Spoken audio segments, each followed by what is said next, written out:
वो पिछले 15 दिनों से ये जो एओर्टिक एन्यूरिज्म जो कंडीशन होती है, जिसमें कि जो मेन धमनी होती है, हार्ट की जो मेन धमनी होती है, जिसे एओर्टा कहते हैं। एओर्टा की दीवार जब कमजोर हो जाती है तो वो फूल जाती है। फूल करके वो जब कमजोर हो जाती है तो वो आंतों में फट सकती है।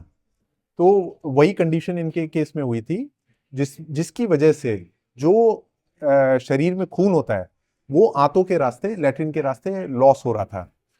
इसी वजह से इनका हीमोग्लोबिन स्टेबल नहीं हो पा रहा था। इनको करीब करीब और कुछ नहीं 25-30 यूनिट ब्लड चढ़े थे, जिसकी वजह से इनकी जान बची। और टाइमली इनका जो है ईवार प्रोसीजर करके इनकी जान बचाई गई। लक्षण इस केस में पीठ में दर्द, हल्का पीठ में दर्द बता रहे थे। खून के रिसाव की वजह से इनको कमजोरी महसूस हो रही थी, लैट्रिन के रास्ते खून आ रहा था। तो ये सारे इनके वो थे, लक्षण थे।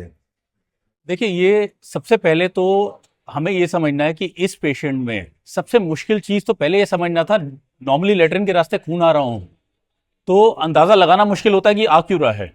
तो सबसे पहले तो टीम ने मिलकर के डायग्नोस करा कि ये जो खून है इसका प्राइमरी कारण कहीं और है। प्राइमरी कारण है जो मेन खून की नली है वो चौड़ी हो गई है और वो उसमें वो जा करके इंटेस्टाइन में आंतड़ जो आंते कहते हैं उसके अंदर लीकेज करनी शुरू कर दी है। बहुत ही रेयर कंडीशन है, बहुत ही कम पेशेंट, लाखों में से 2-4 ही पेशेंट ऐसे होते होंगे जिनमें ये कंडीशन होती है कि आंतों में ऐसे खून निकलना शुरू हो जाए। तो इनके केस में डायग्नोसिस टाइमली हो गया, समझ में आई बीमारी। उसके बाद हमने इनको खूब, पहले ब्लड की रिक्वायरमेंट्स हो रही थी, 25-30 यूनिट इनको ब्लड चढ़े थे।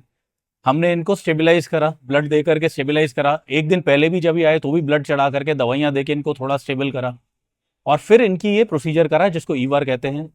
वहां पर हमने जो बिना सर्जरी करे इनका कम से कम इन्वेजिव थेरेपी से इनका जो हमने ये छेद भी बंद करा और जो सूजन थी उसको भी ठीक करा।